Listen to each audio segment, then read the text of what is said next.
All right, good morning, everyone. Welcome to Commissioner's Court. It's 9:01, and we're going to get started. If you will, please join me for a prayer and a pledge of allegiance. Dear Heavenly Father, we come to you this morning. Thank you for a beautiful day, and for those that have chosen to come, we just thank you for their attendance here. We just lift up to you this agenda and ask for wisdom and knowledge and leadership on making decisions on each important agenda item. We thank you, Lord, for this county, for each person that lives here. We thank you for the employees, for the taxpayers, for everyone that works together to create such a wonderful town and county. We just ask your blessings on everyone in this community. We pray for our servicemen and women who serve all over the world. We ask for your protection over them at all times. Lord, we just thank you again for your being here with us. We turn the agenda over to you. In Christ's name, amen. Amen. I pledge allegiance to the flag of the United States of America and to the republic for which it stands, one nation, under God, indivisible, with liberty and justice for all.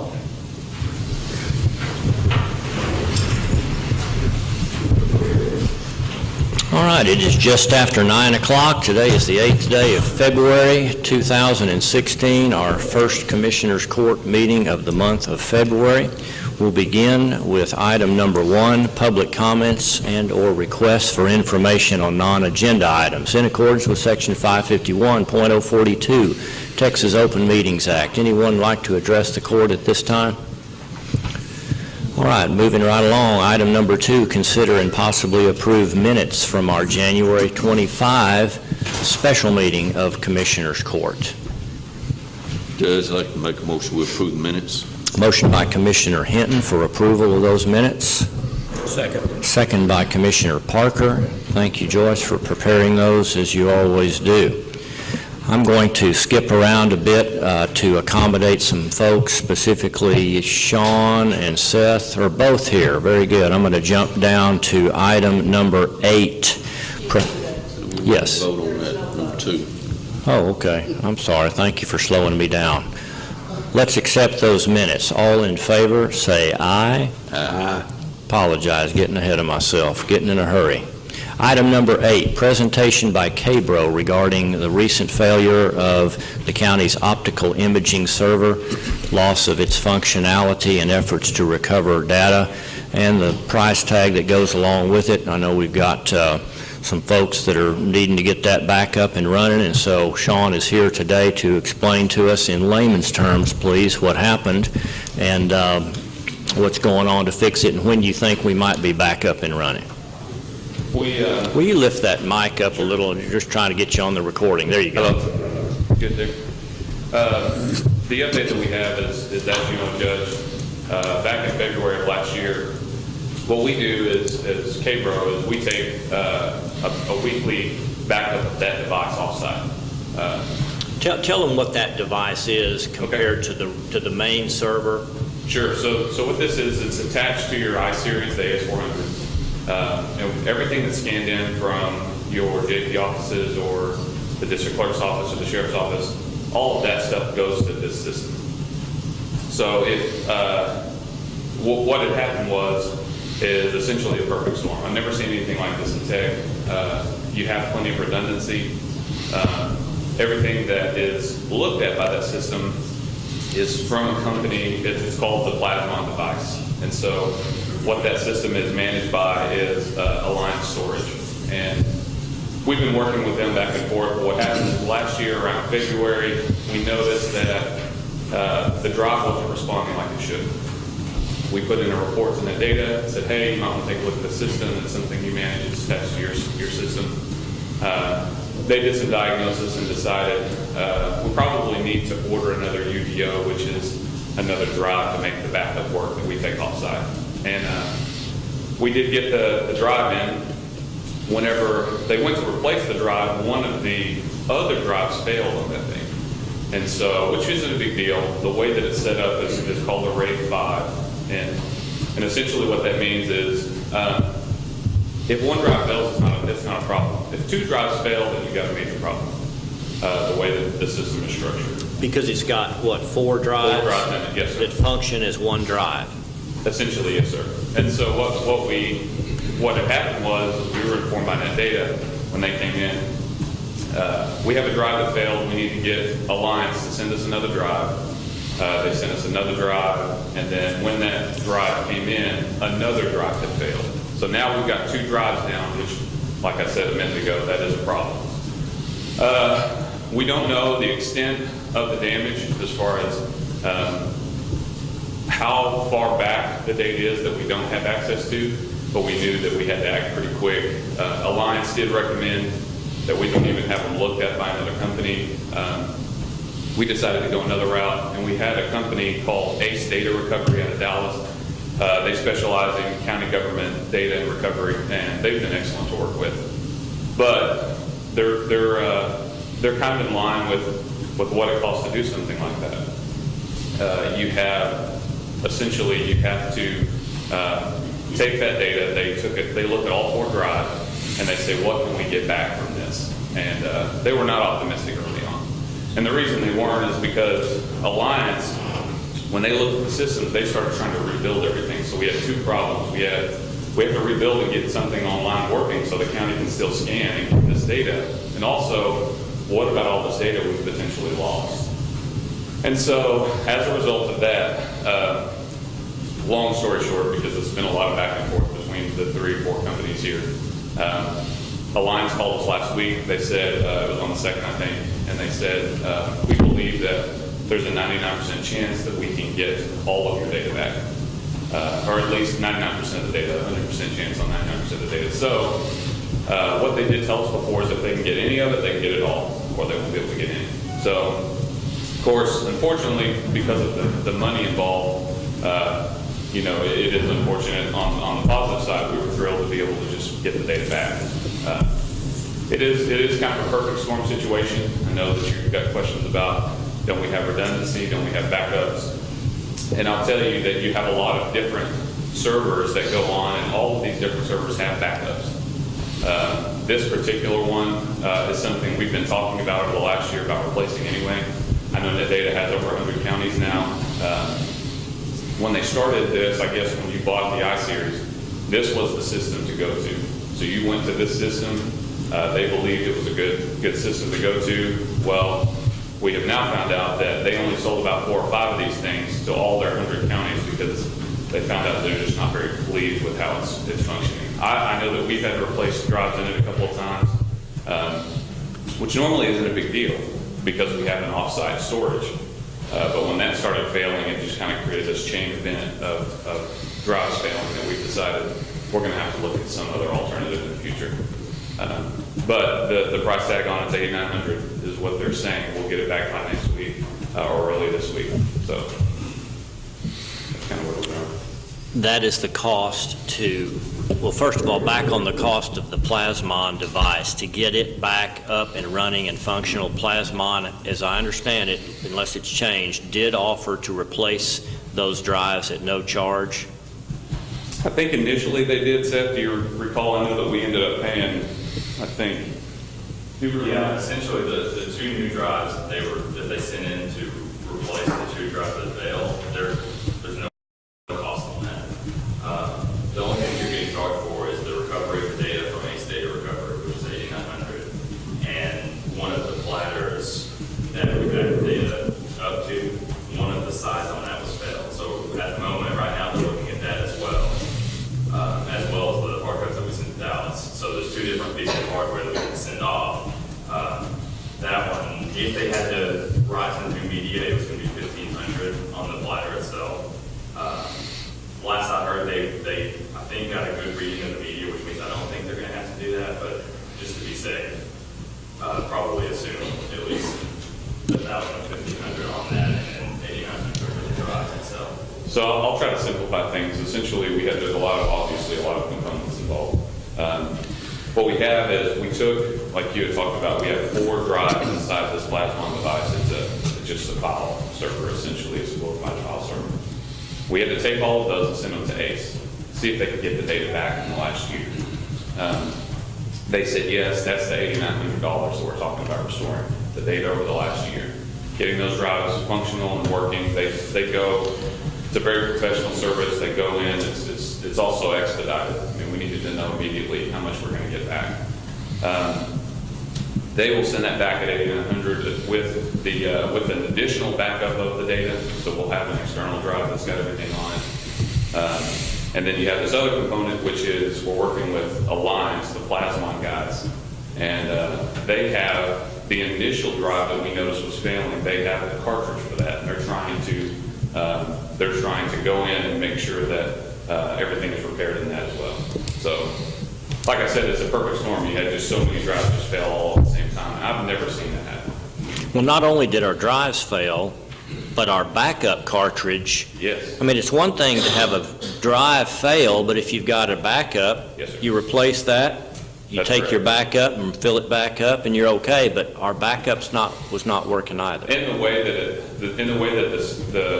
the system is structured, it's really pretty soundproof for the most part. I mean, there's only so much redundancy you really need in most cases, and you had a lot. You had the one drive that we noticed was a problem, and that's what happened. That cartridge was messed up. We noticed the internal component on that system was failing and causing the problem, so we said, well, we'll just replace that, no big deal. Well, and that data comes in to replace it, and they say, well, we also got a failed drive now, no big deal. Send in another drive. Well, we found out there's another failed drive now. So, I mean, honestly, I've never even heard of anything like this happening. I mean, this is just a very, very strange and very odd scenario where something like this happens. It's unfortunate, I know. It would be more unfortunate if we weren't getting the data back, and I certainly wouldn't want to be standing here telling you that. But that is a possibility now, assuming that if you decide you want to approve the 800 to get them to get that data back. I do not have a non-expedited approach, because I'm sure that when our initial agreement was, we'll send it to you, you get to work immediately and find out if you can repair this data. And I'm sure that obviously they're expecting us to do that. Well, I don't even have an action item on the agenda. My assumption was we need to get that data back, Yes. and I hope that that's in the works. It is. And as far as we know, did they say Wednesday? You recall? Yeah, last I heard, they told me on the 2nd, which was a Tuesday, and they said 7 business days. So I'm planning on calling them right after this and just see if they have any sort of update. But they said. And since we talked a week ago, they've not changed their opinion that they could recover 99% of that data. We've had emails back and forth on Wednesday and Thursday, and they were still just as optimistic. So assuming we get that back and we get the disks replaced in that Plasmon device, we still have a unit that NetData is obviously not real proud of. Yes, sir. Like I said, we talked about, within the last year, we'd already talked about getting something to replace it. You know, obviously we were confident, they were confident, this other company believed.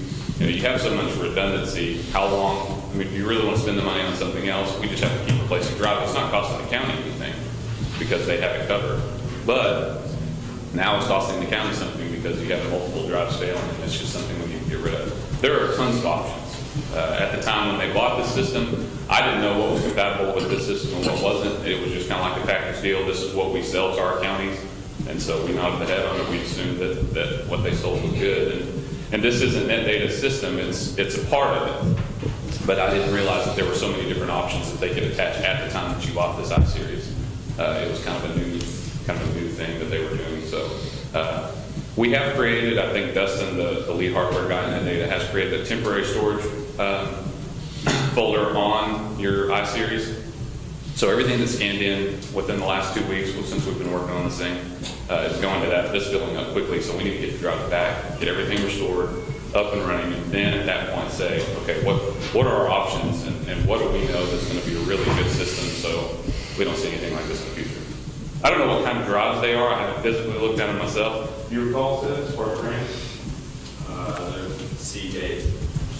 Yeah, I mean, it's name brand stuff. I'm telling you, I've just never even heard of it. Well, what did we learn from this? We learned that we're not going to do business most likely with Alliance anymore. We're just not happy with their response. And like you had said, Judge, initially they said they wouldn't charge us, and now they're saying they're going to charge us for certain things. And we're right now we're having that battle with them, saying, look, this was your system, you sold us, you know, you need to cover these charges, and they're saying we're not going to, and then they said they will. So not happy with them. I don't know that this particular scenario, we can really put all the blame on them. I mean, when Seagate hard drives fail, but we're certainly not happy. So I hate to be the bearer of bad news, but at the same time, we also at least have the opportunity to get the data back. So that's important. Yeah, a week ago, that was, well, a week and a half ago, that was a scary prospect. If they have it back to you Wednesday, how quickly will our departments be able to retrieve scans? Do you know that? I'll have to talk with Dustin. I know that he knows how high of a priority this is. Dustin's the hardware guy in David. I assume probably Thursday or Friday. Probably Friday on the safer side. So I'd just give a couple days leeway after we get. Yeah, I just need to communicate with our departments because obviously they're asking. If it were us in our system, and you have a system that you purchased through us that we manage to maintain, like the data center for this system, through us, you'd be up for the 24 hours. I assume the same thing. Dustin's been working around the clock with us in order to get all this straight. Okay. So the data's been very helpful. Okay. I would like to also comment too.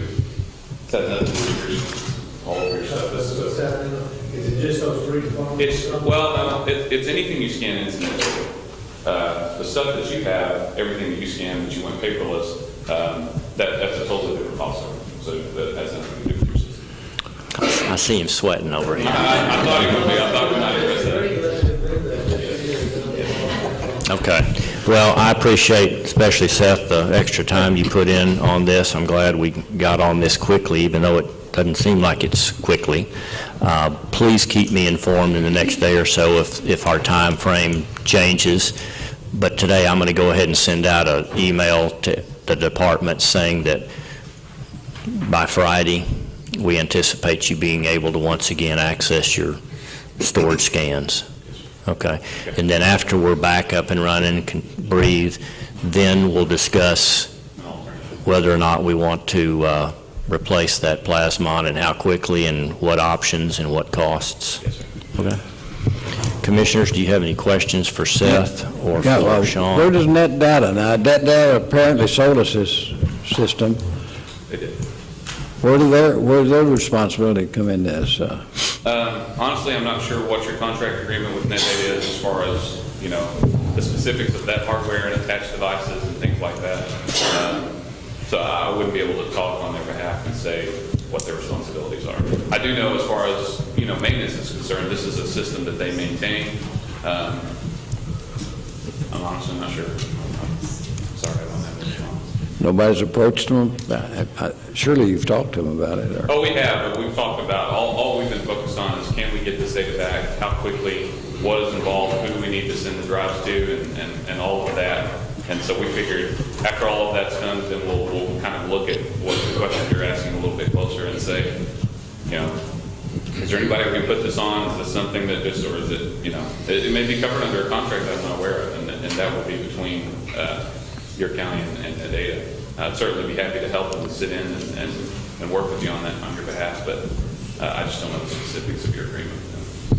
Yeah, well, I think that we would certainly like for you to begin that conversation with Justin if you've not already done that, and I'll get involved in that as well. I don't know if a case like this, the liability might fall on Net Data, but let's at least ask that question and Yes, sir. find out if something like this would be. I mean, obviously, they don't produce hardware. Right.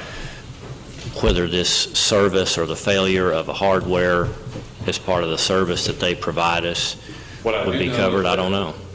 I do know that in relation to the I-Series that you have, the AS400, a lot of people refer to it as, you have a contract with IBM for that because it's an IBM system. NetData sells you software on it, and they sell you a maintenance agreement that allows them to go in and maintain that system. We also work with them. We work, hand in hand, and we take care of all the system, all the general functions of that system.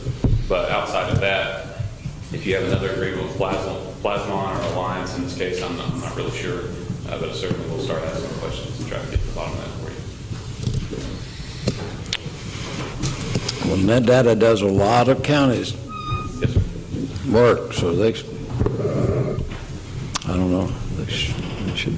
And they obviously had problems with this system fairly early on to only now have 5 of them out in the field? Certainly seems to be the case. Yes, sir. Okay.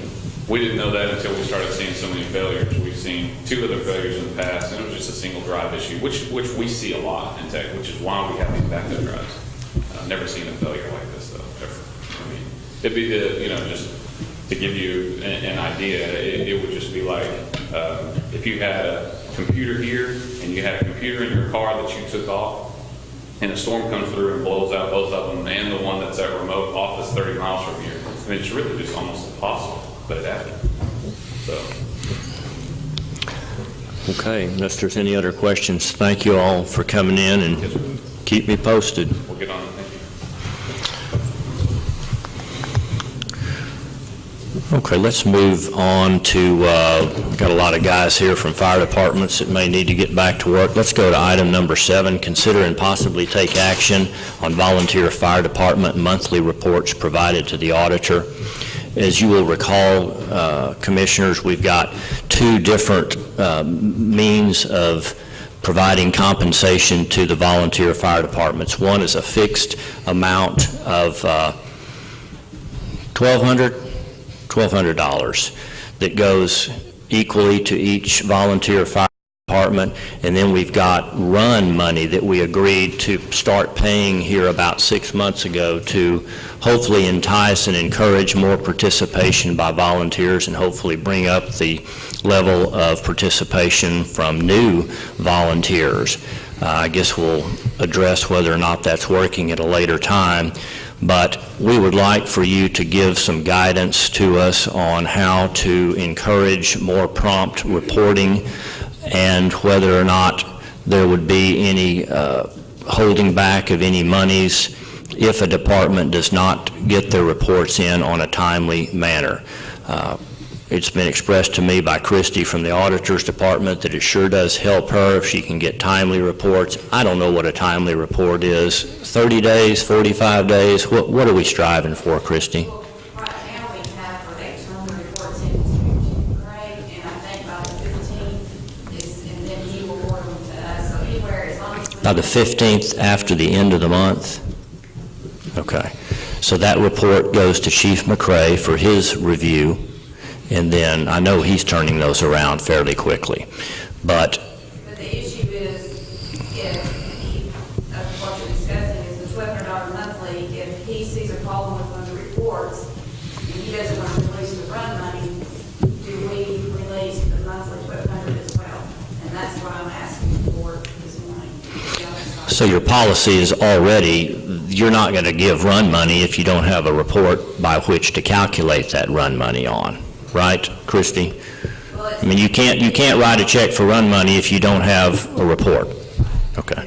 Once we get it from Chief McCrae, that tells us that, hey, it's good to go.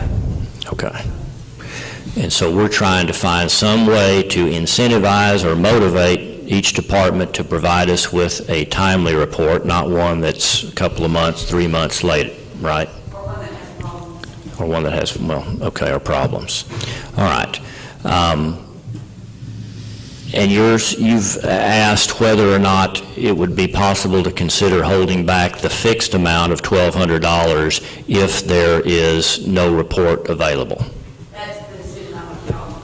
Okay, but that's one suggestion, and really that's the only ways that we have to encourage that, or to force that, or to require that, however you want to word it. Ray and I have talked about that. Okay. Anybody here want to comment on this? I'm not here to call anybody out. Guys, you understand what we need. We need reports that are timely. It helps Christy in her processing, and it certainly helps us to stay on an even keel as far as making those check payments and getting the, hitting the budgeted numbers on a monthly basis. So, commissioners, I'm asking you, what would you be willing to do how important is this to you? We cannot issue a run money check without a report, but as an additional incentive, would you consider holding back the $1,200 of fixed money until reports are provided by each department? I don't know any other possibilities, any other ways to incentivize this other than to continue to ask and beg.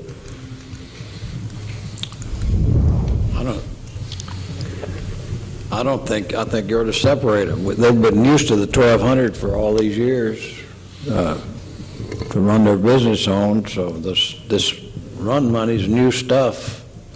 They've been paying run money out of that 1,200, I think, if I'm understanding. Well, it's not a new thing. We used to pay run money, and they had to provide a report. Then we replaced that. We said, let's discontinue all these monthly reports, and we replaced it with the fixed monies, I think 2 years ago, about something like that. And so we did away with the monthly reporting requirements.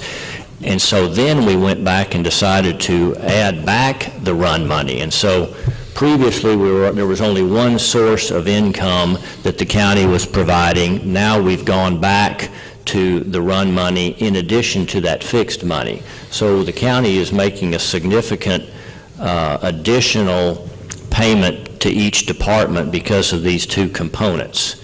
And so they are used to doing run money reports from years ago, but it's been a couple of years since we've done it, and so yes, perhaps some departments have gotten out of the habit.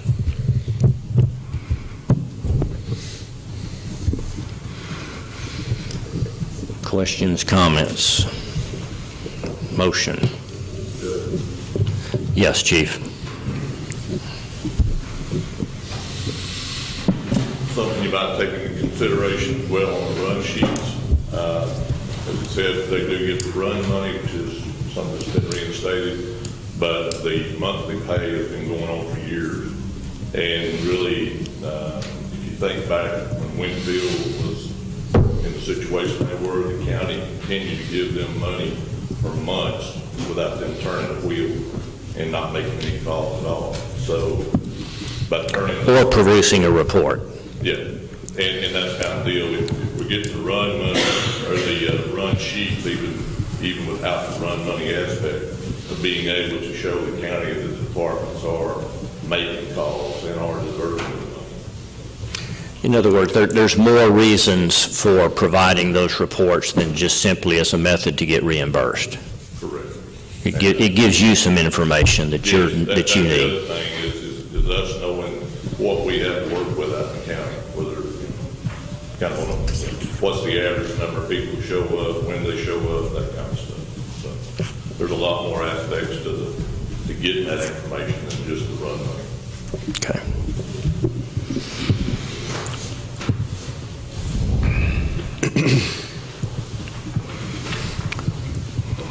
Commissioners, what would you like to do? How would you like to assist our auditor in getting timely reports?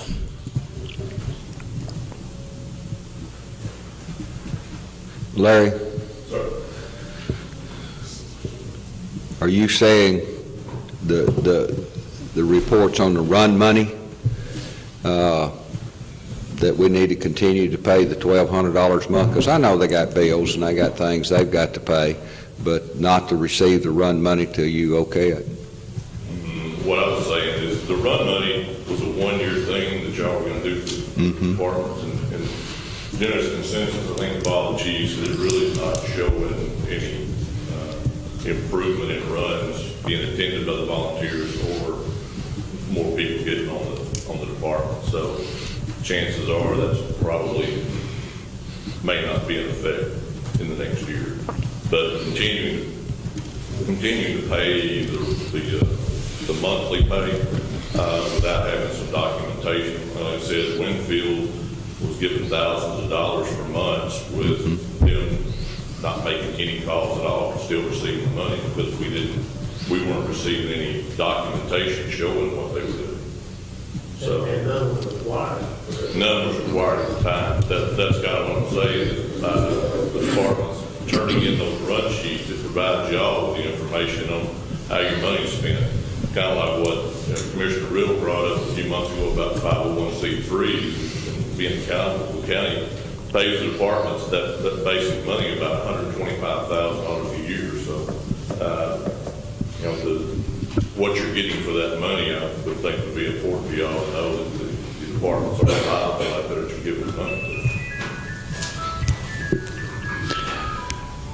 What about the, oh, sorry, go ahead. No, I was going to ask, then what we're asking for to get the monthly allowance and then the run money, get your report in by the 15th, and that's handed out. Yeah. Okay. Is that 2 reports? The monthly report and then the run money? Just one. And it includes all. There is no report for the monthly money. There's no requirement. So, I mean, we can continue to this, it doesn't matter to us, because we're going to pay whatever the bills come through when they come through, but if you're wanting to work with your chiefs and see exactly how many runs each department's making and stuff, and like the chief saying, and be able to evaluate how things are working, then you can require them before they get their monthly money, to also have their run report there for review. Well, I certainly don't want to hold up any volunteer the money. Right. We're asking, we're just asking, is this something that y'all would prefer to see done so that you don't get into a situation like Winfield, okay. where I- we paid money out for 6 months and then found out that. Okay. Well, I don't really think that's asking too much. You've got 2 weeks to try to get your, She said it might be a bigger problem than that. You know, they're all volunteers. Yeah. Even the people filling out the reports are going to be volunteers. Do we have representation from each department here today? Anybody missing? Yes, we do. At least somebody's here. Is there any department that this would pose a real hardship on if we were to say, we're not paying anything until we get a monthly report? Okay. For the most part, Chief? when you're talking about run money, you might have 15 calls a month. So to fill out a report showing who attended 15 calls is not a big deal in the big realm of things. And I know people work. They have full-time jobs, and they come and do their books at night or on the weekends, and it's somewhat of a burden. But really, when you're talking 15 calls maybe, last month we had 9 calls. It took me maybe 15 minutes to put the report together and present it to Christie or the chief. So it's not a big deal, but what it does is it gives you a snapshot of what we're doing. And I would think not only you, but if there's an Open Records Act involved, which there is, it gives the residents of Titus County a view of what we're doing. And I think that's important. You need to know that we have red fire trucks running up and down the road, but what are we doing to help the residents of Titus County? But that's all I had. I really don't have a problem. I think that's just good business to us kind of keep up with it, and before we pay somebody, let's see a report. I think that's just common sense there. Again, I go back, y'all are volunteers, and I greatly, and I know these other commissioners and the judge think the same way. We appreciate all our volunteers. We appreciate what you do, because we would not have the fire protection that we have in this county. Because I remember when, and Larry can say, knows this too, back in the 80s, what we had 3 fire departments, Mount Pleasant, Talco, and Winfield, and that was it. And everybody tried to help everybody, but and we had people having problems getting insurance because they were more than 5 miles away. And the commissioners back at that time tried to get fire departments started, and it took off, and we have what we have today because of the hard work of the people out there in the community and the people that volunteered to run these fire departments. But I think for everybody working together, and I don't think it's unreasonable to have that report in at a proper time, and I don't have a bit of problem, and I'll make that into a motion, Judge. I second it. Is that a second? Yes. Motion by Commissioner Fields and second by Commissioner Riddle. And just to be sure I understand, the motion would be to withhold both the variable run money as well as the fixed $1,200 from any department until their monthly reports have been turned in, with a target date of the 15th of the month following the end of the reporting month. Yes, sir, that's correct. Okay, motion and a second. All in favor, say aye. Aye. Opposed? Okay, thank you very much, gentlemen. Thank you all for coming. Ladies, if there's a lady out there, once again, we appreciate what you do. Excellent article in the paper, by the way, from the Tribune, talking about what you guys do. Wow, it was a very good article. Thank you all for coming. You're free to go if you need to. I'm going to ask now on item number 6 for Chief McRae to present to us an issue related to 911 addressing that will help him do his job better.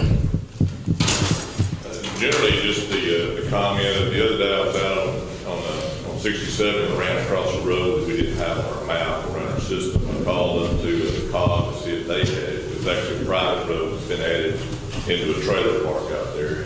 And basically just having a process where if y'all put in a private road or a new road or what have you, if you will let me know that, I will get that to COG and also get that to other emergency services, school districts for their buses and all that kind of stuff, so that we have some process to go through to get that done. They didn't, because they're the ones that assign the numbers. The county road number? Yes, they come to us and ask us what we want there, or what's the number would work there, but they're the ones that okay that. Yeah. They who? COG. When talking to Mary Beth at the COG, she just said, she didn't indicate they gave the number. It's like whatever y'all give us, you'll get, let us know, we'll put it on the map. We have to okay it, but it has to work within that numbering system on every road. It was, well, I got with them and but I was at fault of not letting you know, but Oh, okay. I figured they'd let you know. Well, I asked them, they said they didn't know anything about it, so there may be on that end. It's on that end, they probably, because I spent 2 or 3 days trying to get it all figured out. I don't even think we make the number up till they okay that number. We have to Anything okay just the so number. we, in the emergency services. Sure. As long as we're made aware of it, so we can get that information out. That's all I'm asking for. So you know what road he's Yeah, I know talking which road he's about. talking about. Okay, well, that's why I wanted these guys to understand. Maybe we weren't real clear on exactly what the process was. And the first call that a commissioner should make, should it be to the COG? Should it be to you? What Commissioner Field is saying, I'm guessing to the COG. COG has to okay it. We recommend the number to put on it, and I don't think they've ever switched on what we were trying to do. Because the sequence needs to be, we skip it started out every 5 numbers. At some point in time, you can put a road, depending on how close it is to another road, we may, instead of 1050, or you got 1050 and 1055, you may want to put it at 1053. If it's close to another road, you may want to put it at 1051. It just depends, and that's the way it's left up to the commissioner, but COG has to approve it, and then you need to know about it too. I usually, Miss Carolyn, if a private road's added, I let them know. But I don't think we've had this problem in the last few years. It's not a real frequent occurrence. I'm sure that new roads, but when they do occur, we'll contact the other emergency services, pencil it in on the map, with a new map. You contact everybody else, because I know the sheriff department, the hospitals, all these have to be contacted to let them know we've got a new private road number out there. That's what I did. Okay. Well, I had an incident here about 2 or 3 months ago where the COG actually called me, and they had got a request for a road. It was actually part of a service road off the interstate out there, north of Cookville, and they asked me, said, what road number do you want to put on there? And I told them, I said, well, let me go look at it and do some checking, and got back with them, and they suggested one that, you know, I thought would be the good number. And they said that let them check on it, and then they called me back and said, yeah, that'll work fine. And it's the one that me and you were talking about out there that they got over next to the interstate. And, but they contacted me about, because they had someone down that road that was wanting a 911 address, and so. So it wasn't a new road, it was a new number? It was just a new number. The road did not have a number because it was a service road that dead ends just before you get to this property that was requesting the 911.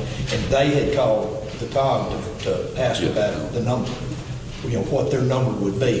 And there's an elderly gentleman, I think, that's living there, so they wanted to know, you know. So now he has an address, whereas before he didn't really have a county road address. He didn't have an address. And it would have been hard for fire department, Yeah. EMS, anybody to find the location Yeah. without having a number on that road.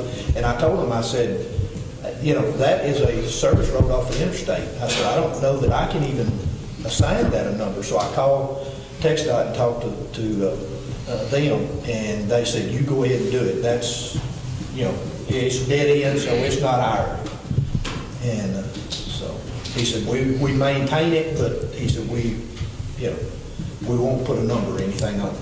So y'all take care of it. And that came to your attention through a phone call from the COG? Yes, sir. Okay. Yes, sir. And so you apparently talked to Chief McRae about that? Me and him talked about it after we had finished. Because you knew he needed to know that there was a new county road, essentially. A new number had been assigned.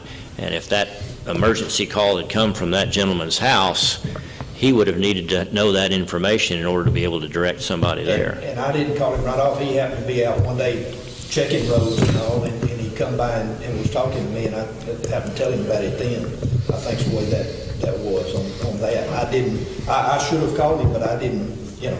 Okay. I didn't do it. Well, good reason to discuss this. And so now we all understand the importance of coordinating efforts between us, between our homeowners that may build a new road or a new residence. In this case, it wasn't even a new road, and be sure that as best we can inform Chief McRae so that he knows where every single dwelling in the county is located in terms of a numerical address.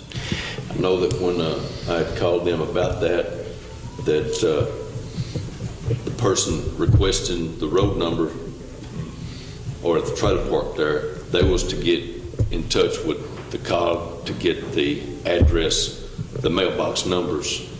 So so that's their responsibility there. And I didn't give it a thought to contact you on that. So. Well, I wouldn't have known that either, so thanks for bringing that to our attention. And, you know, maybe once a quarter you can remind me and I'll bring this up again or put a note in there, hey, do you have any new roads or any new addresses? But thank you for bringing that to our attention. Thank you. Okay, let's jump back to item number 5. Consider and possibly take action on a request from Clint Foster to build multi-unit apartments. We discussed this and tabled it at our January 25th meeting, and we've got Sergeant Bain here with us today. Sergeant, would you like to bring us up to date on what's been happening related to this set of apartments? I know that they are moving dirt and maybe even pouring concrete out there. So specifically, what about the septic system considerations, and how can we allow that septic system to be to meet your requirements? Sir, after speaking with Clint Foster and with George Sanford, the professional engineer he hired to design it, we agreed that they would concede somewhat. We'll continue to allow the half-acre minimum lot requirement, but would require that they have adequate area and install and design the system to have double the amount of spray area. That's what will be required for those 8 units. I was hoping that Clint and George would be here this morning Because going back over this, I came up and I recall that he was going to include a coin laundry there along with 14 units. I'm not finding where that is included in the OSSF design for the permit application. I don't know if they decided to not have that after all. I am fine with him going forward and constructing the 14-unit complex. But based on the design that they've given me for the on-site system, I'm going to have to say that would be the 14 units less the coin-operated laundry.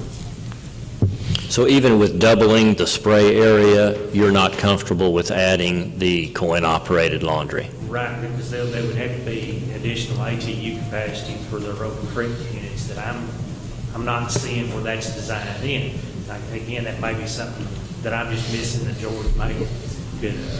But he didn't tell you they had scratched that. No, they've not told me they've scratched it. It's just that going through his design, it's the coin-operated laundry is not mentioned in the design. Okay. Are they awaiting your approval on this design, or have they not given you a complete set? They have given me the site plan, and they've given me the permit application for the on-site system, and everything should be on the go. Like I said, I just looked at this and realized, wait a minute, this isn't including that coin-operated laundry, which they may have decided to nix that bit they were including.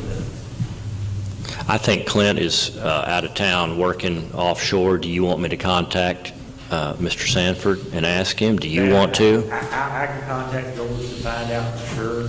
And if he can show me where it is included in this design, maybe I'm just missing it. I don't think I am. But I Okay. could be. Okay. And because it's, like I said, after reviewing this, going back over it again this morning before the Commissioners Court meeting, right now, I'm comfortable with the 14-unit complex, but not with it to include the 8-unit, or I say not to include coin-operated laundry with it, because I'm not seeing where the ATU capacity is designed for. And that would be typical. That's going to be more along the lines of their permit application for the system. Let's get that determined quickly. So I'm hearing you for now saying you're okay with the court approving the minimum lot size based on 1/2 acre per unit in this particular development with a doubling of the spray area, That's correct. but not to include the coin-operated laundry, or unless they can provide for you the design specs that would meet your requirements. If they can show me where that it will meet the ATU requirement and the spray area requirement based on the water usage, including from the 14-unit complex and the coin-operated laundry, then I would. But right now, I'm only seeing where it's designed for 14 units with doubling the spray area Okay. and ATU size to accommodate 14 units. All right. Before we continue our discussion about, well, no, let's go ahead and continue the discussion about, really, we have a need for the commissioners to get back together to discuss what modifications we would want to make to our on-site sewage regulations, as well as possible building code specs, whatever you want to call it, that would govern multi-unit housing. Correct. Trailer parks, because they're individual dwellings, no change there, will continue to require a 1 acre minimum with a suitable spec meeting sewage system. For each individual sewage, on-site sewage facilities for each.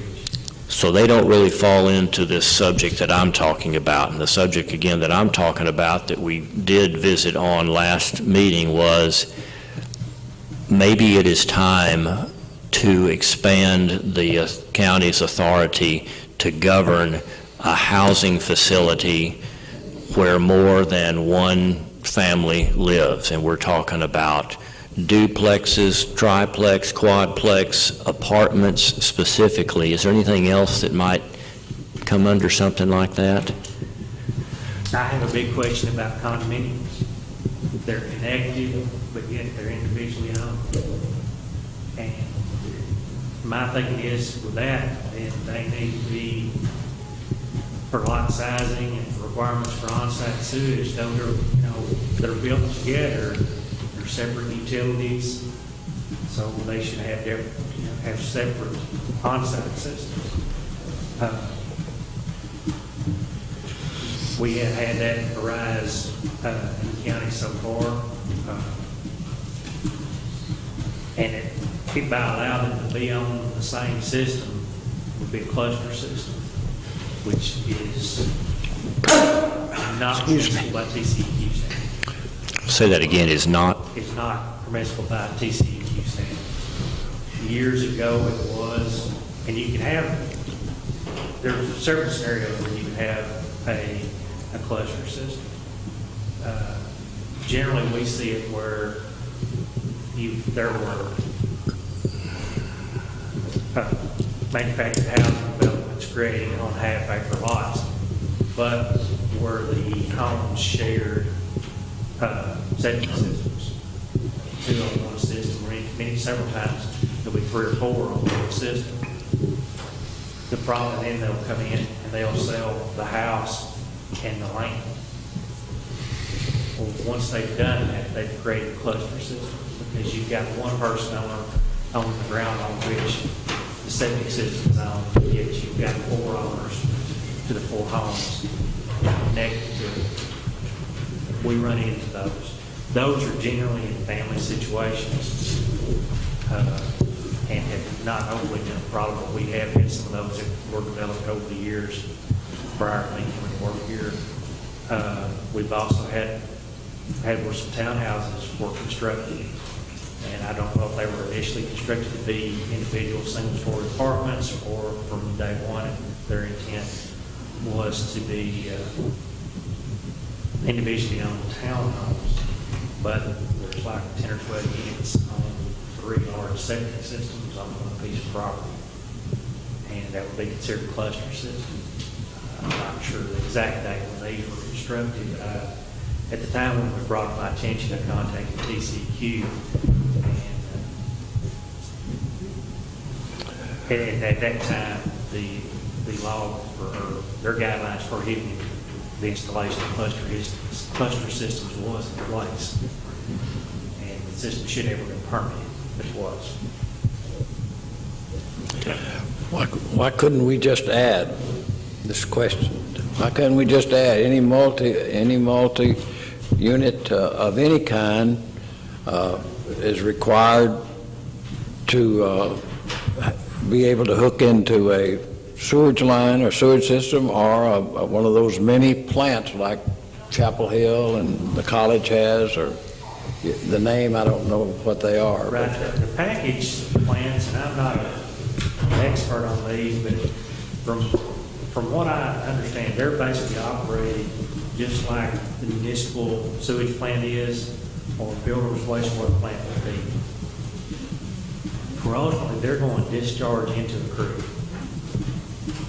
after the sewage has been treated. So in order to have one of those package plants, you're going to still going to have a place to discharge it. And then a lot of these discharge into Cypress Creek, and there's a loading limit on Cypress Creek that, from what I understand, is being reached. So a lot of times it's either by location or because of the loading on the body of water they'd be discharging into. They would not be able to put in a package plant and discharge into it by permit. So it's going to limit them to either hooking onto a municipal sewage or having an on-site system. Wow. In your opinion, here we have approved going with a smaller than 1 acre situation on this set of apartments. With our current set of regulations, how do we stand if somebody else 2 weeks from now decides to put in an apartment complex? Do your on-site sewage facility regulations enable you to say, sorry, you've got to have a minimum of 1 acre unless we approve it otherwise? In other words, are we covered there to prevent this going forward? Yeah, really, we need to revisit our on-site, change our on-site rules soon, and have those approved by TCEQ. I'm kind of to the point that for the multi-unit residential, abandoning the 1 acre requirement that I had originally petitioned and submitted to y'all, because that probably is overkill, because you're looking at a facility with a much smaller footprint because of the units being connected. But I do think require that they have adequate area, well, actually not just adequate area, but that they have installed additional spray area for the amount of water usage. And my idea with that is a lot of times it's required, like for restaurants and commercial businesses anyway, but also should there be a failure of a component on the aerobic system where the sewage is not being treated adequately, it's not as concentrated on this smaller piece of property or smaller spray area. It's a problem still there, yes, but it's spread out over a larger area where natural elements is going to be able to finish the job that the aerobic treatment unit didn't. I mean, I understand what you're saying, but like the system that we have, one out on 271, you've got the bigger tanks. You got the bigger tanks to take care of the multi-units, but then you have the spray heads, and then the area of spraying. And I know, and you know, it goes right in the Lake Takersley. They have big catfish out there. Right. But it's sprayed before it goes in there, I guess, maybe. Does that make a difference? Well, the biggest thing out there is if it is treated adequately with that aerobic treatment unit, that it's getting, the aerators are working properly, chlorinators are working properly, and where then with the size sprayer they got, and I'm not sure if it's over-engineered or not for the amount of square feet of sprayer that they did for it, because it's been there since I came to work here. But the treatment plant has to have a drainage, in other words, that their runoff does. But an aerobic system does not have to have that. Well, ideally with an aerobic system, with a home aerobic system, everything's going to be kept there on the property. Right. It's not going to run off. I understand. And by having a larger spray area, you're increasing the possibility of that. Right. Now, if you have a large spray area on the side of the hill, not so much. I understand. But again, the way if we weren't to touch our regulations right now, and somebody comes along and asks you, hey, I want to do what Clint did down the street, you can say, sorry, right now, you must have 1 acre per unit until we revise those. Based off our on-site orders, half acre is the minimum lot requirement right now, based off our current on-site orders. Now, based on our... That's as defined by TCEQ. As defined by TCEQ. Our planning procedures for creation of new residential development, whether site built or manufactured housing, it's a little more clearly written where that requires 1 acre. Now, we do definitely need to have both orders on the same page matching each other. But here's where I was confused. On this particular development, he wasn't subdividing anything as far as taking a piece of land and having it cut into more than 2 pieces. No. But by putting a multi-unit development on a piece of acreage, is that by definition a subdivision, in your opinion? Well, from my interpretation of the local government code, no. My personal feelings, yes. Okay. obviously a place that needs some more clarification. Exactly. In the meantime, until we tighten up our regulations, do we have a situation where somebody could come in and duplicate this same development again? Okay. Okay. But you still have some authority over them to design their septic system in a way that would be okay with you? That's correct. Okay. 285.4 of the Case Administrative Code regarding facility planning looks as apartment complex, an RV park, a trailer park, or a true subdivision as we look at one, all the same. Local government code does. What about this situation? If I have an acre and a half and my home is on that acre and a half and I've got a perfectly adequate septic system, but I want to bring my mother-in-law and, my mom and put a trailer house for each of them on my acre and a half, can I do that? Based on our current on-site orders, you'd be able, based on our planning procedures, it's easy. Because actually by our planning procedures, we're saying no. But What's being platted? I'm not going to replat it. I'm not going to cut them off a piece of acreage. I'm going to leave it all on my name, and I'm just going to provide a house for each of them. so that's what's getting into the local government code, where even by our planning orders requiring local government code is going to bring up the issue of family land, where there's going to be one owner, multiple houses, or rent's not going to be collected. We did not require that to be platted. But if you rent or sold part of it, then you would. Once it became commercial, of the time. If I sold it as anything less than a 1.5 acre tract. Exactly.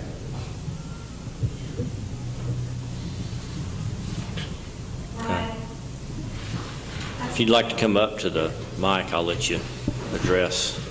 Okay. Well, so we've got several situations that we need to deal with. I think one of the points that's confusing is that we're trying to tie this into our subdivision regulations. And I don't think it needs to be tied into those. If you want regulations on multi-units, just do multi-unit regulations and do a new set of regulations. But I don't think the two need to be tied in together at all. They're two different entities. It may be two separate Yeah, documents. so if we want to come up with multi-unit regulations, there's nothing stopping us from doing that. So I think you're talking about two different entities here, and I don't think you should try to combine them. Because then it gets to be a big can of worms, and you're tying your hands on some things and not on others. If you're worried about this, and if he's worried about it, then just put multi-units, and that everything can fall under that. That doesn't fall, under the subdivisions. I don't see any problem with some multi-unit regulations. But the scenario that I described really isn't multi-unit. If they're going to try and run it off of their one septic, they're out in the country, they're going to move in a couple of mobiles on their land and run it off their one septic. Not necessarily. They may be willing. That's what I'm saying. So I don't see why that has anything to do with this. That's going to fall under him anyway. What we're going to get into, once it's in the on-site orders, and for the minimum lot requirement, 1 acre, then no, you would not be able to have an acre and a half of land as for an But I'm not subdividing it. I'm saying I'm going to keep this in the family forever. On-site orders, you're required to have, will be required to have 1 acre for each dwelling. Okay.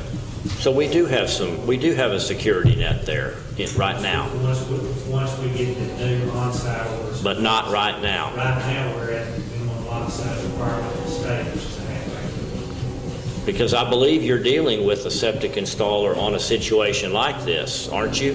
Where he's got 1 acre and we're wanting to bring in a trailer, and I just wondered if you had the regulations to back up a decision to say no, and it doesn't sound like you do. Not on the on-site order, no, but we do on the by how we have already written so far in the development. But again, if they don't subdivide that land, We don't have the authority? Why is it not effective? It has to be approved by, It has to go to TCEQ for the on-site. and we're just waiting, right, on that? Approval might come from. Y'all have to, have y'all submit them to TCEQ. all right, well, there's several things that we do need to discuss, and how we design that, whether we have a separate document for multifamily or whether we try to tie that into subdivisions. I agree with Judy. I think it ought to be in a separate document. But we're learning situations are coming up here that we haven't addressed. In a different document or in a separate section of the same document, it really isn't going to matter. But there are going to be separate things we're going to have to address. One will be manufactured home rental communities, because those are not a subdivision.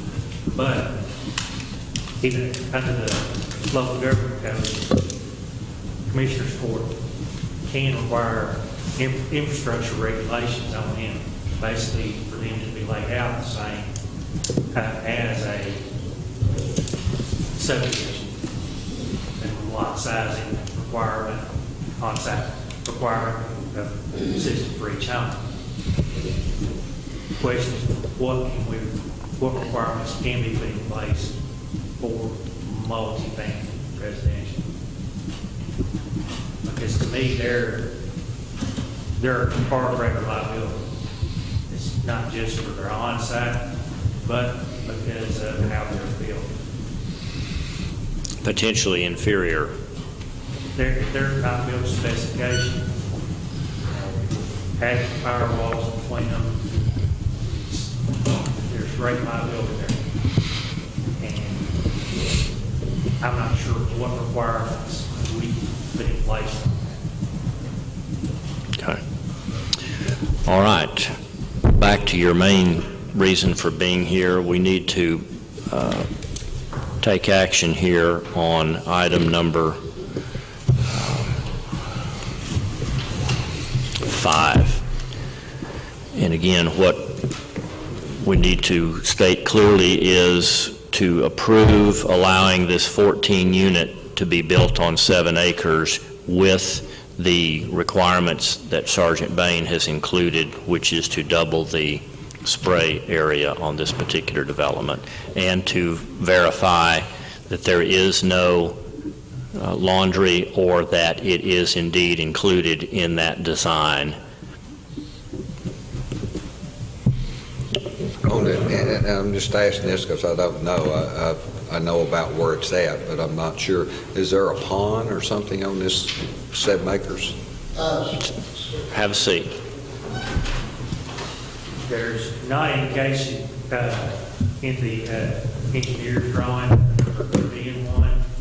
There has been questions of a well on an adjacent property, and the last conversation I had with George was he was going to look into that to make sure that there would be a 100-foot setback from that well. And again, there's no indication in his documentation that there is that well is closer to that. Okay. Next time when you come, just so that you'll know, I will ask that you would fill out a request to speak on a particular agenda item. I'm going to go, because I know your situation, I'm going to go ahead and let you speak if you'll come up here to the mic. But before you go, if you'll fill out one of those forms, just so our clerk will have your name and know who it is that addressed the court. And I need you up here just so we can get you on the video and the audio. Okay? You can come on up.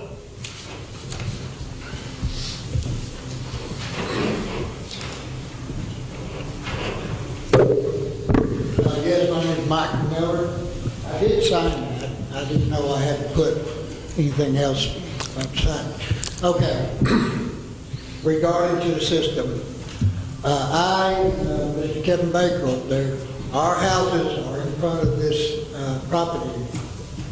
And my concern is when these, whatever you decide the system to have,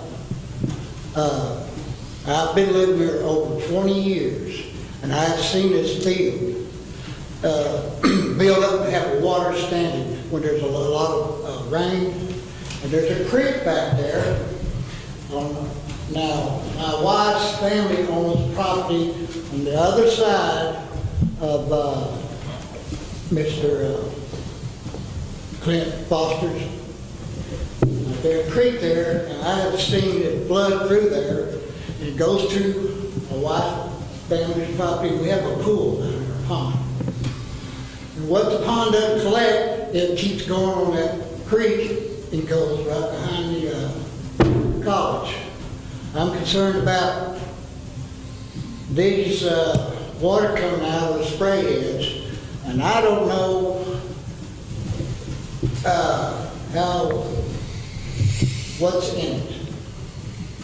We have fish and whatever down there in that pool. And if it gets, after a period of time, it keeps spraying, and we have a big rain, all that on the topsoil is going to be washed down to the pool. That's my concern. And as far as the well is close to his property, that's our well. And Mr. Sanford was out there yesterday, I talked to him, and he said that we're 80 feet, my well is 80 feet to our property line that adjoins Mr. Foster's. So I need to find out from you, or be reassured that some way that this creek and our pool is not contaminated by the system. Well, I can assure you that I can't give you that kind of assurance. I assume that a situation like this is addressed in that design and that you're aware of this. And do you have any comments for Mr. Miller or Mr. Baker on this? As far as the distance to the well,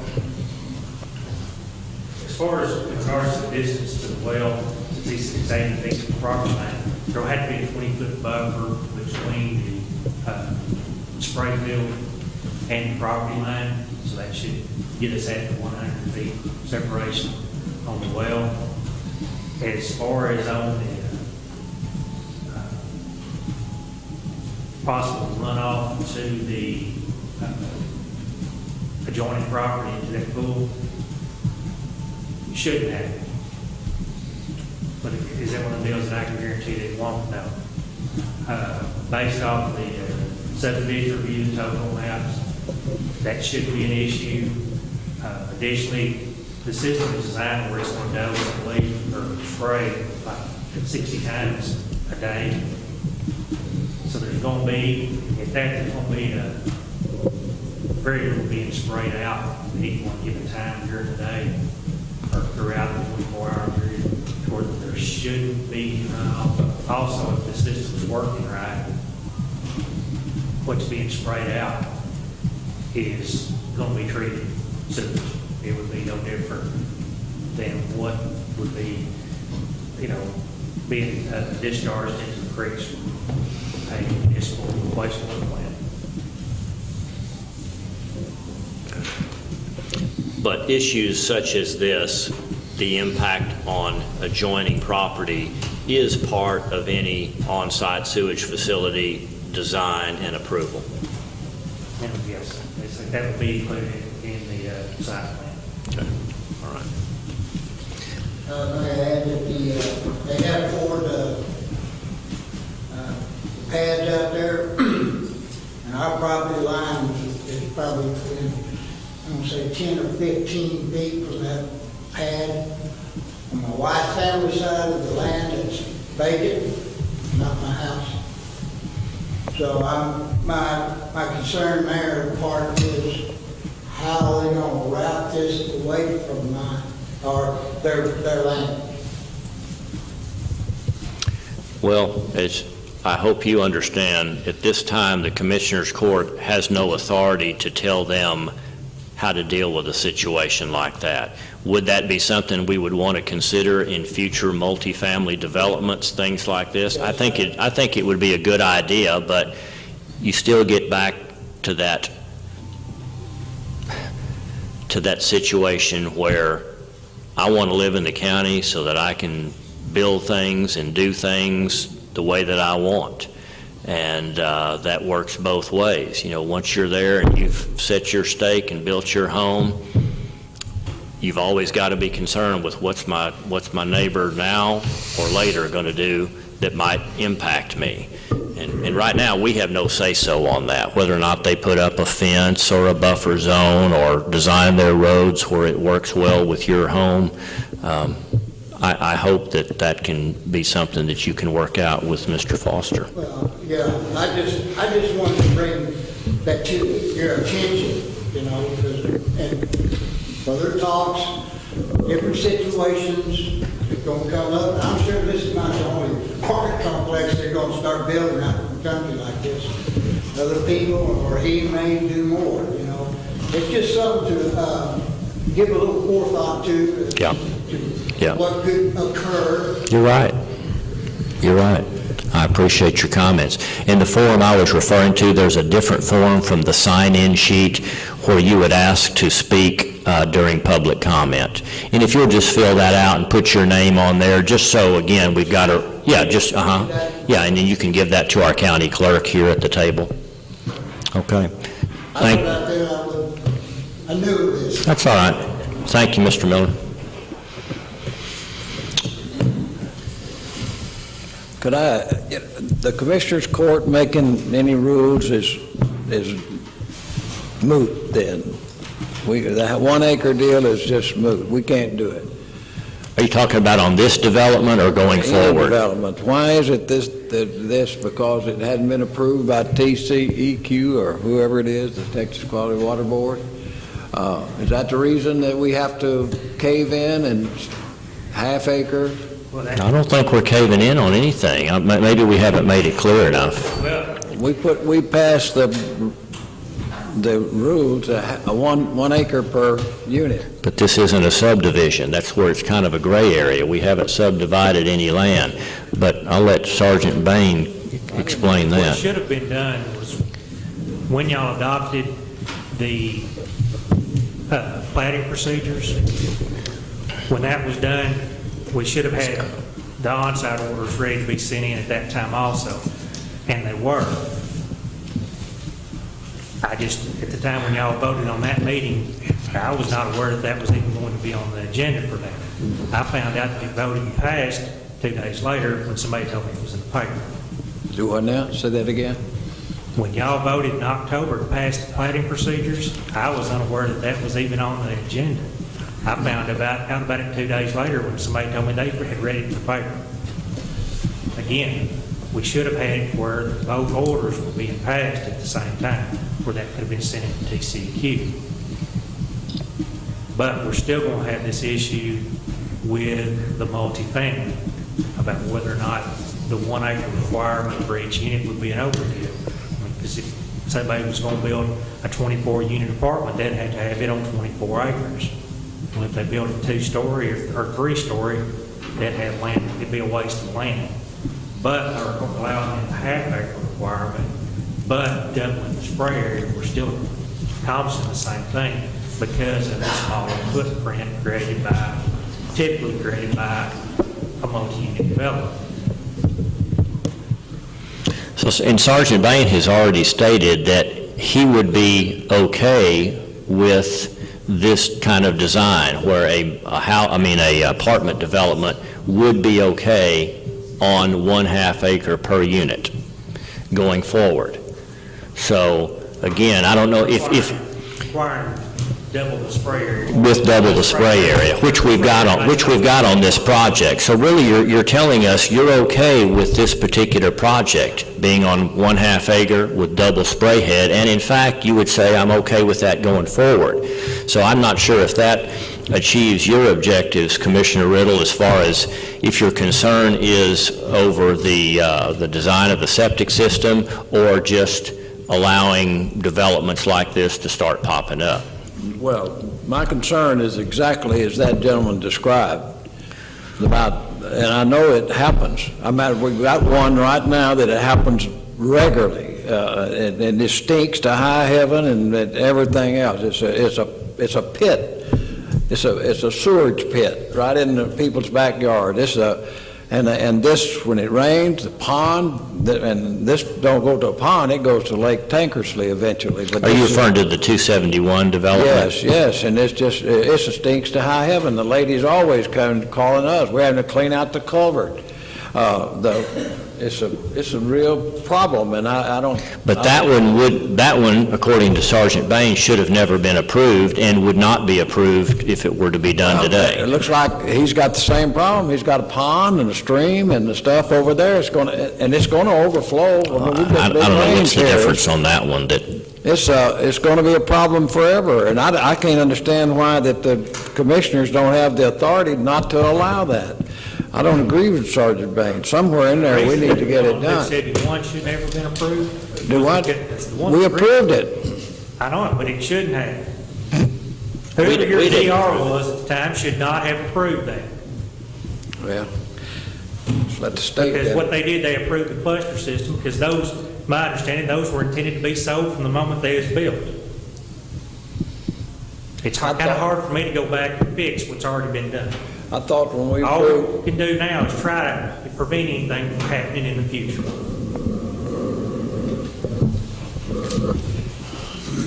And going forward, we can design rules any way you want to make them. You know, this doesn't mean we're locked into this forever. You know, we can come back and put a bunch of restrictions and a bunch of minimum sizes and, you know, some very strict septic policies. We can do that. I think we should. Well, we're going to have some meetings because I agree we do need to have some more definition in multifamily. Absolutely. Okay. Anything else as far as this agenda item? All right, I'll need a motion in some form or a table, or what would you like to do? Make a motion, we approve and going forward what they've got with your, yeah. Let me see if I can kind of verbalize this. The motion would be that we approve the Clint Foster development of a 14-acre apartment complex on, a 14-unit apartment complex on the Chapel Hill Road, with the understanding that there is a minimum of 1/2 acre per unit, along with the agreement to double the spray area for the septic system over the minimum requirement. And that there will be either no coin-operated laundry, or that coin-operated laundry meets the requirements of the OSSF plan as submitted to Sergeant Bain. Yes. Okay. All right, motion by Commissioner Hinton. I'll second that. All in favor of approval of this project, say aye. Aye. I abstain. Can I ask why you abstain rather than taking a vote? I don't want to vote on it. I'm not going to vote on it. I can't not vote on it? Is there a reason to abstain? No, I don't. Do you have a conflict of interest? No, I don't know whether I don't, okay. I can't do that? You can do what you want to do. I don't want to vote on it. Okay. All right. I had a motion. And I have a second. All those in favor of approval of the motion, say aye. Aye. We have 1, 2, 3, so we have enough. We have 1 abstention. We have 4 in favor. Motion passes. Thank you, Mr. Miller. Appreciate your comments, and I may give you a shout next time we start talking about this, and maybe you will have learned some things from this development that we need to know about as we design rules going forward.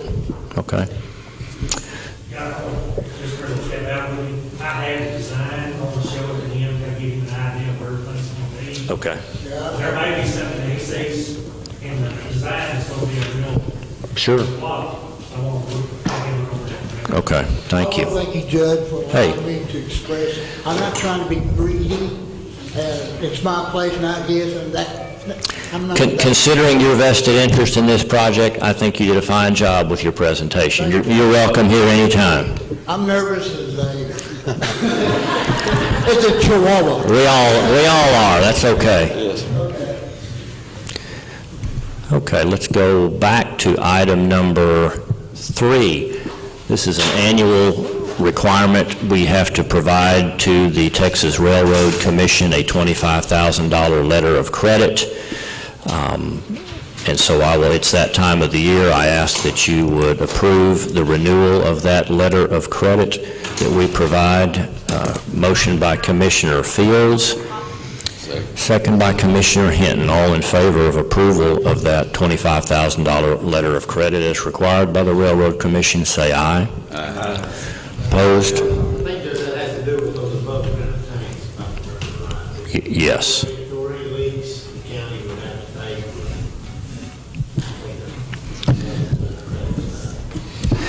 Item number 4, I'm putting this just as a housekeeping issue. The problem comes, we get that package from the Railroad Commission there in January or late December. It needs to be filed in early February, and we always seem to find ourselves in a squeeze to get this done. And before the bank will approve and provide that letter of credit, they want approval by Commissioner's Court. And so in the event that that time frame is squeezed, that's why I've put item number 4 on here, is if you would give me the authority to approve the renewal of that letter of credit each year without having to come to you for that approval, that might expedite things. If, on the other hand, that you would like to discuss this each year, then let's not approve item number 4. This is something that we have to do every year, and I don't have a bit of problem with it, and I make that motion. Second. Motion by Commissioner Fields and second by Commissioner Hinton to authorize the judge to annually approve the renewal of this letter of credit as required by the Railroad Commission. All in favor, say aye. Aye. Opposed? Judge, the only thing I would tell you on that, that's fine to do it that way, but after it's done, you still need to put it in the minutes in the next meeting after that it was approved and the judge approved, so that it's in the minutes. Okay, thank you. All right. Well, at least we can go ahead and get the bank what they need to provide that letter, and we can go ahead and submit it to the Railroad Commission and then approve it. Item number 9, consider and possibly approve the appointment of Hudson Old to serve another 2-year term as the Titus County representative to the board of the Northeast Texas Regional Mobility Authority, set to expire February 1 of 2018. These are 2-year terms. I did receive a letter from the NET RMA. Linda Thomas is the chairman. Please be advised that I'm recommending the following appointments to serve as the Titus County representative to the board of the NET RMA for a term to expire February 1, 2018. And Hudson is a very active and attends these meetings regularly and is a strong voice there, I'll say that. Did you ask him if he...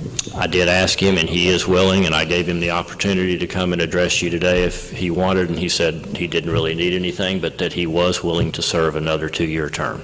I don't have a problem with that because he's done that in the past, and I think he's represented us well, so I'll make that motion. Motion by Commissioner Fields to approve this appointment, second by Commissioner Hinton. All in favor, say aye. Aye. Item number 10, consider and possibly accept bids for repair of County Road 3070. This is Commissioner Hinton's road, and here are 1, 2, 3, 4 sealed envelopes for you if you want to open those up and see what you've got. See if you want to accept any of those. We'll give him a moment.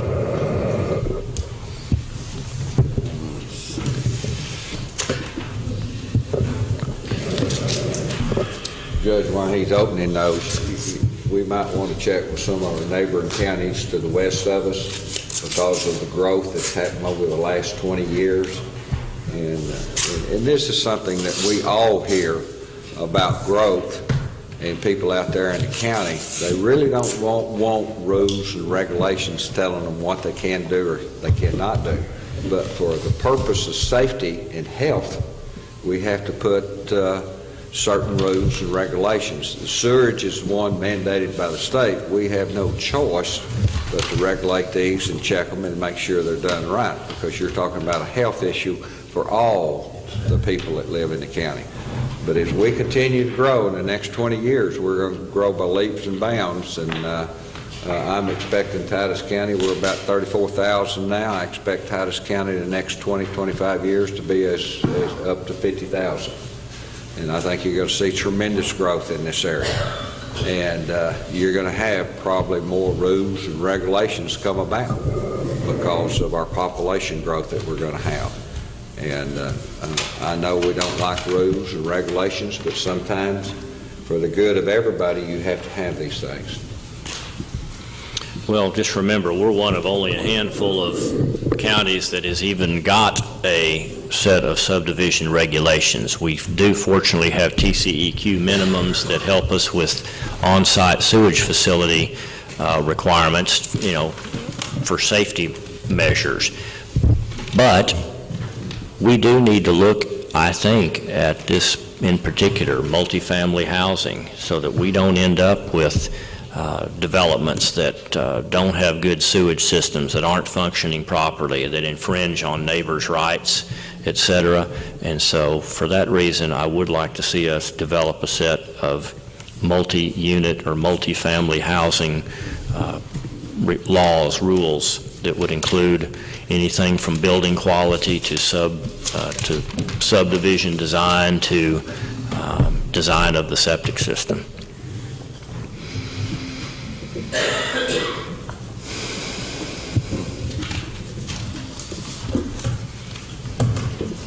Good news or bad news? Good news. Do you want to, are you ready to ask us to give you approval on one of those, or do you need some additional time to look at them? There's one of them here I need to kind of cipher.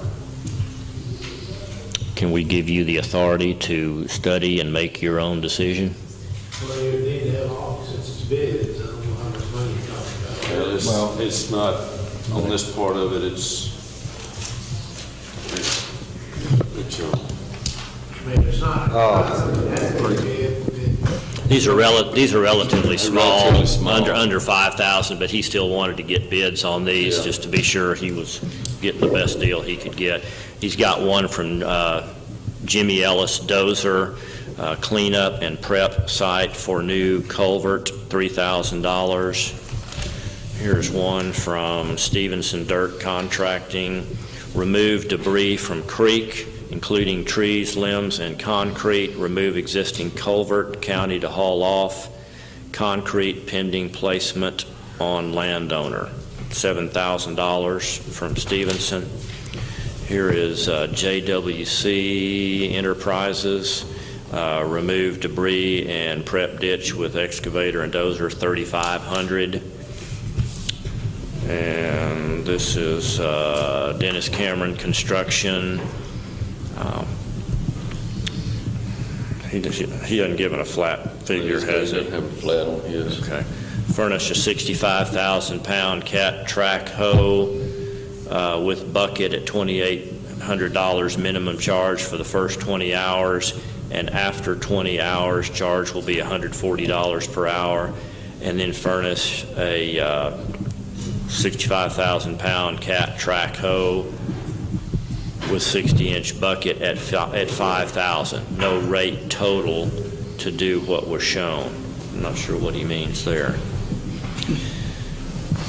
Are you going to require them to have any insurance or anything like that? Oh, they told me they had it.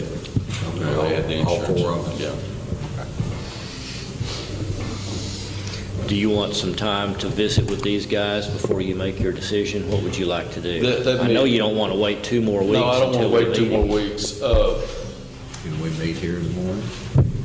Do you even need to give him, do you need to approve his decision, seeing as how you see what Is the that price enough thresholds information? are?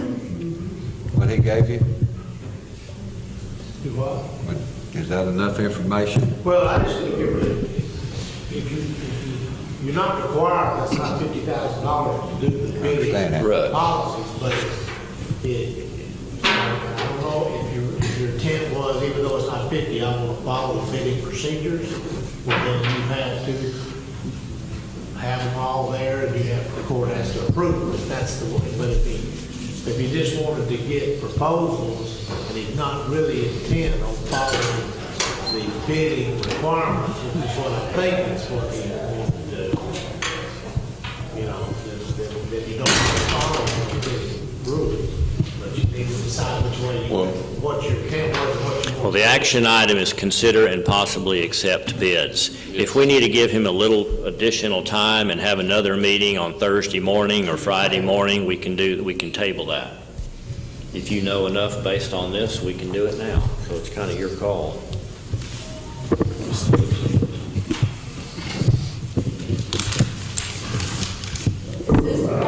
clerks. Yes.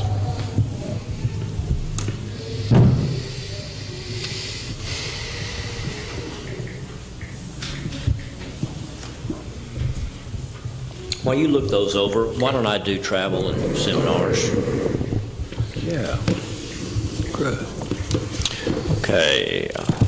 These are, I'm moving down to item number 11 to approve travel. First item is from Sheriff Ingram. We would like to send Mara Cano, Corrections Officer, to Basic County Corrections Course in Kilgore, February 29th through March 11th.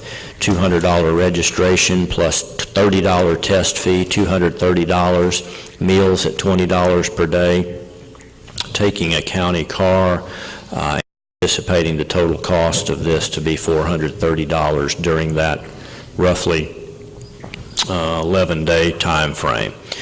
Second request, exactly the same, send Jose Flores, Corrections Officer, to that same Basic County Corrections course in Kilgore. Same dollar figure, $430 plus the fuel. A third request from Sheriff Ingram to send Sheriff Ingram and John Livingston to TAC Management and Risk Conference in Galveston. This will be on the 9th, 10th, 11th of March, with travel to be on the 8th and the 11th. Registration is free. Total cost of meals, $80 each. Total cost of hotel for 3 nights, $414, bringing the grand total to $494 plus fuel. Fourth request is from Clerk Joan Newman to attend Texas Association of Counties Probate School in Corpus Christi, May 11th, 12th, and 13th. $125 registration, $140 worth of per diem, $362.25 worth of hotel, and total mileage 472 miles one way, round trip at 54 cents per mile, bringing the total of that to $1,137.01. Are you eligible for reimbursement up to that $750 annual on this one? Okay, so that could be reduced. That $1,137 could be reduced up to $750. Yes. Probate training, anytime we go, but I'm thinking that anytime we have probate training, we can pay it out of that payroll instead of our budget. So whatever maybe the difference is, that maybe we pay it out of that payroll instead of that, and save a little bit of our travel budget. Does that apply to any of us going to that school? It just sits there, so I can call somebody and ask, but it's building up every year. Well, the next request is to send Kendra, her chief deputy, and I'm going to go to this. So I know yours could be reimbursed Well, but mine can be reimbursed for the other school that I go to. Could we use the probate money to pay for this as well, for all three of us? Because it's sitting there. Okay, and then my next one that I'll go to will be reimbursed by TAC. Okay, then the fifth and final is to send Chief Deputy Clerk Kendra Gray to that same event in Corpus Christi, May 11, 12, and 13. $627 total for her. And again, hopefully we can use that probate money that is available. Okay, those are the only requests. How'd you get that? Oh, I didn't go far enough back. There is a sixth one. Nearly didn't get to go. You're not going to get to go.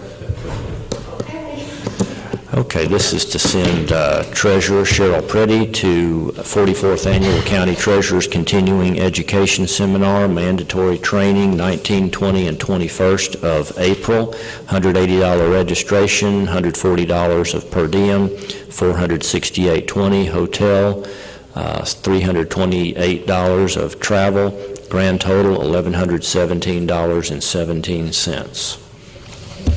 That is all. Thank you, Commissioner. Make a motion to approve. Motion by Commissioner Fields.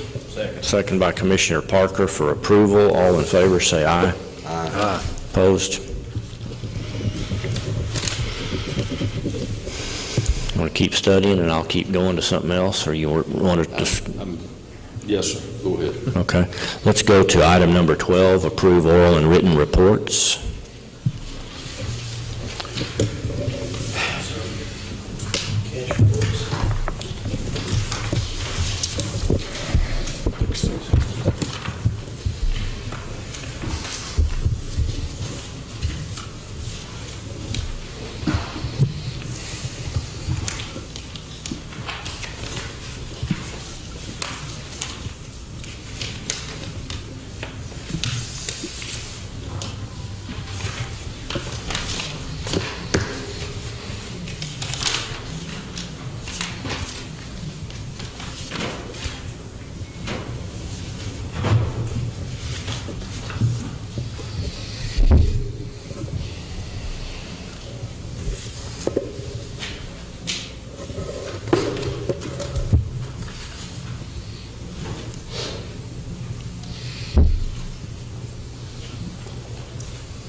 We approve the Commissioner Parker makes the motion to approve oral and written reports. Second by Commissioner Fields. All in favor, say aye. Aye. Opposed? Item 13, consider and possibly approve the treasurer's report.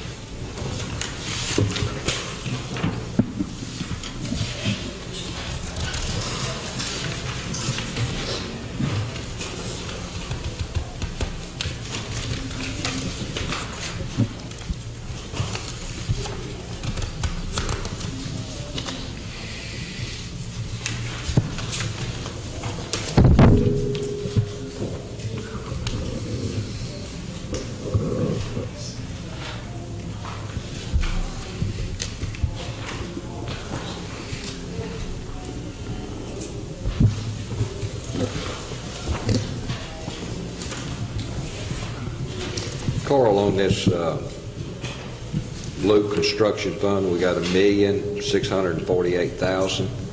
Is that what's left? That's what's left. Okay. I do anticipate paying whatever legal fees Sure. on the bridge. Okay. Wherever we're would have to come out of that, but I don't think there's anything else that come out of that. I mean, that's all. I can't think There of- is. I'm going to tell you about it in a minute. Whatever's left out there will go to the INS funds when it's through. They don't take that from us. Right.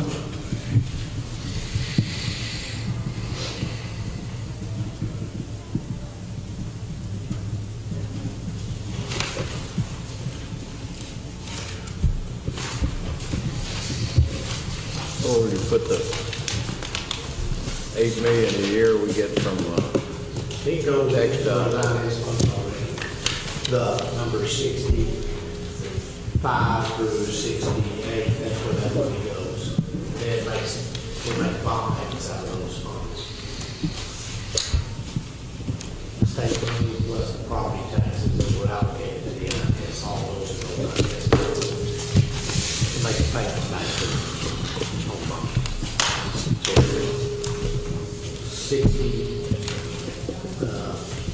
65, 66, 67, 68 is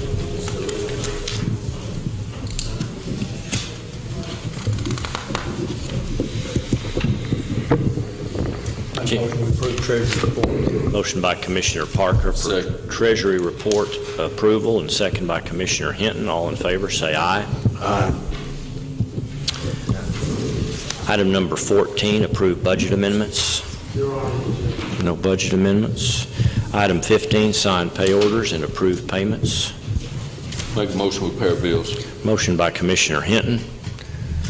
Second by Commissioner Fields. All in favor of paying those, say aye. Aye. Okay. You know, if you need more time, we could always take a 10-minute break and reconvene if you're ready. I'm not rushing you. I'll do whatever you want to do. In my mind, I'm trying to figure out how many hours it would take to do this job.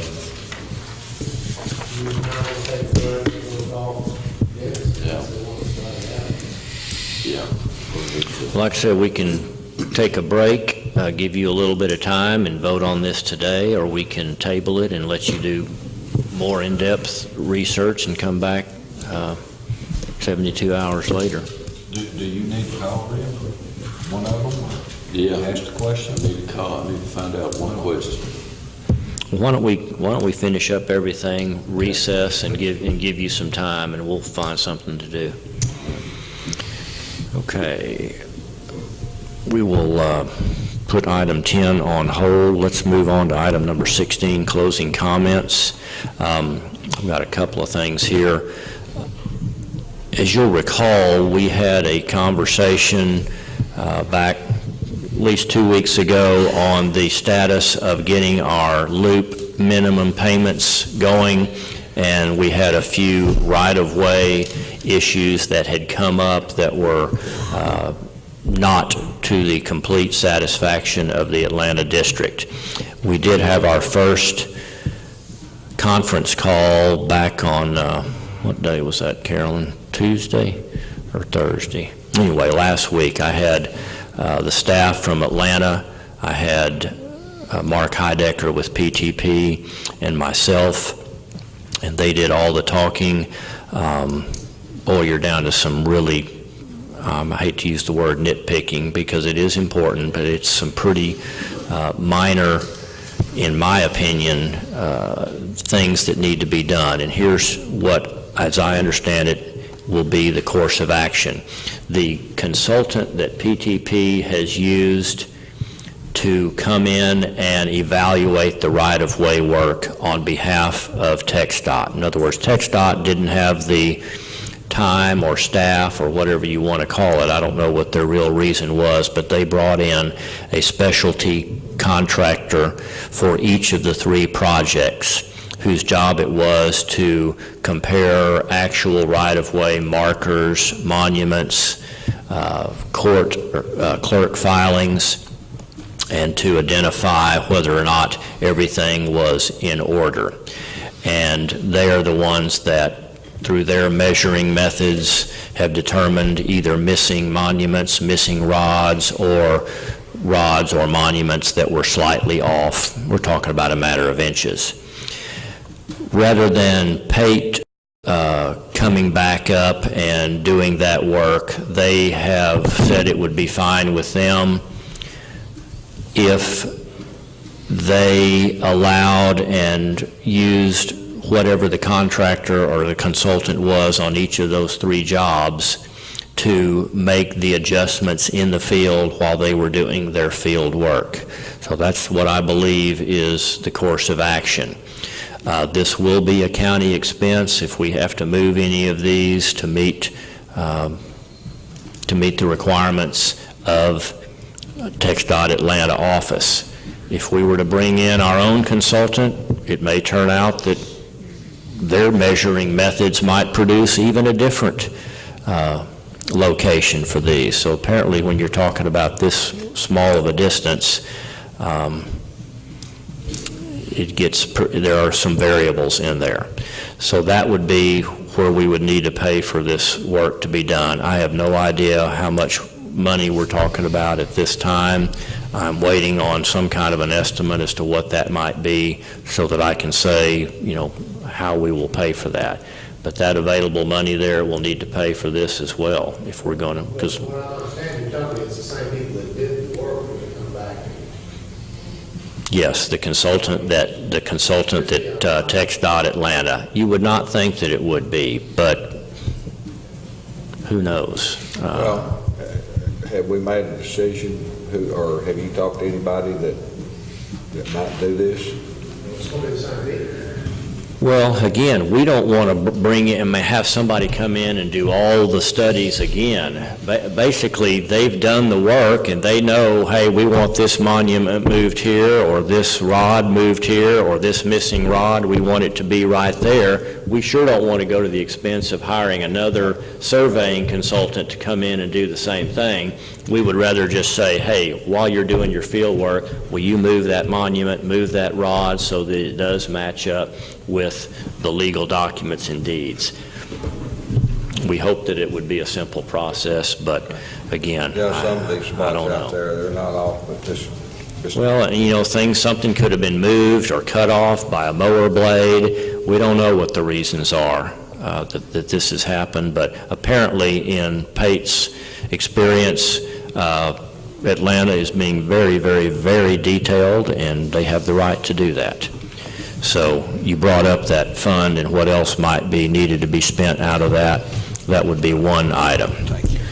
The bids for the annex work, the ad has run in the newspaper. We are just waiting for hopefully some bidders to come forth and give us a bid on the work to be done at the annex, the remodel of the exterior. Governor Abbott, you may have read in the paper, did request a presidential disaster declaration for Texas related to the December 27th rains, and that was my indication that we did meet the minimum threshold for the state of Texas, and so hopefully that gets now elevated to a FEMA matter, but we have still not gotten confirmation on that as far as a determination from Washington. That's all I've got. Commissioner Parker? Okay. Anything besides looking at your bids that you have, Commissioner Fields? One thing I have, we had our, Trial Lake had their volunteer fire department fundraiser. It was very successful, had large crowds. I think everybody really enjoyed everything, and it really went well. That was Saturday night, and I always appreciate how they do it. And it's their annual fundraiser that happens. All the other volunteer fire departments usually have a fundraiser, and if you can support them throughout the year, we would all greatly appreciate it. I think it's a very positive thing. Also, County Road 2500, I had a situation come up where we had a culvert, a large culvert that went under the road on 2500, and that's a road that Lumen had built through the years. That road had been there quite a while. We had a collapse of that culvert and about a 3-foot drop. The road did not cave in, has not caved in. We're fixing the work will start on it today, this afternoon. We'll dig all that out, remove all that bad material. Should have it finished by tomorrow afternoon. And then Wednesday, they're going to get the culverts here about a day early. We anticipate placing those at the bottom, and then we'll start the process of covering it up, and it's going to take time because we got to pack it from the bottom up. And you're looking at about 12, maybe 14 feet of material. And the big thing, you don't notice that we don't usually have this type of a cover, but it's 180 feet long. It goes under the road, goes under the shoulders to the fences, and then it extends on each side of that. So hopefully, if everything goes all right, we're hoping we can have that road opened up by Friday. That's our goal. But I know everybody's been busy and everybody's been really tied up, and it's, again, I'm going to repeat what Phillip has said. Just please be patient. We've got some cupboards that's washed off on the lower side, and those are small jobs, and we will get to them, but we got to take care of the big ones first. I probably have close to 700-800 cars a day that goes down that road. Most of the employees that go to the power plants and to that area use that road, so it's a heavily used road, and we're trying our best to get it put back together and getting it done. That's all I have, Judge. Commissioner Riddle? No, thank you. Yes. I do have a comment on the consultant with the city. Yes. We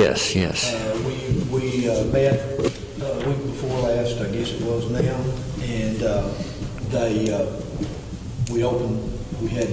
sent it out to 5 different folks, and we got 2 back.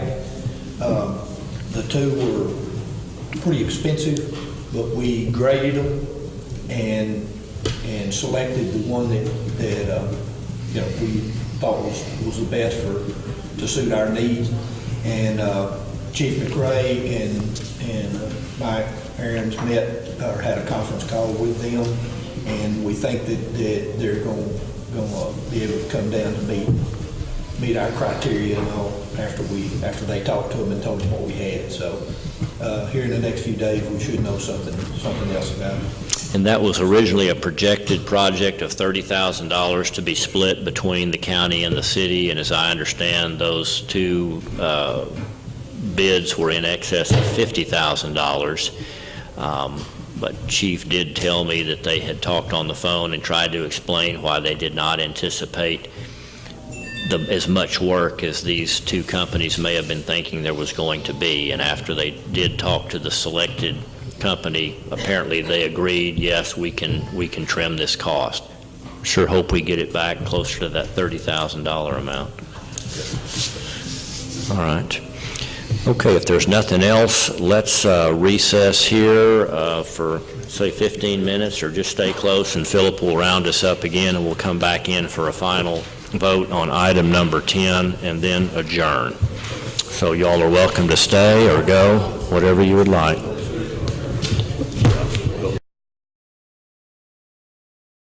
Okay, we will reconvene for one final agenda item, and just to refresh, we're going to come back and finish up with consider and possibly accept bids for the repair of County Road 3070 on Commissioner Hinton's precinct property. Looked over all those bids, and all of them with the flat rate bids here, and I'm going to choose the lower bid of Jimmy Ellis, $3,000. Okay. So the motion from Commissioner Hinton is that we accept a bid of $3,000 from Jimmy Ellis to accomplish the cleanup work that he needs on 3070. I'll second it. Second by Commissioner Parker. All in favor, say aye. Aye. Opposed? And that is that. I will entertain a motion to adjourn. So moved. Motion by Commissioner Fields and second by Commissioner Hinton. All in favor, say aye. Opposed? There are none. All right. Thank you, everyone. 4104.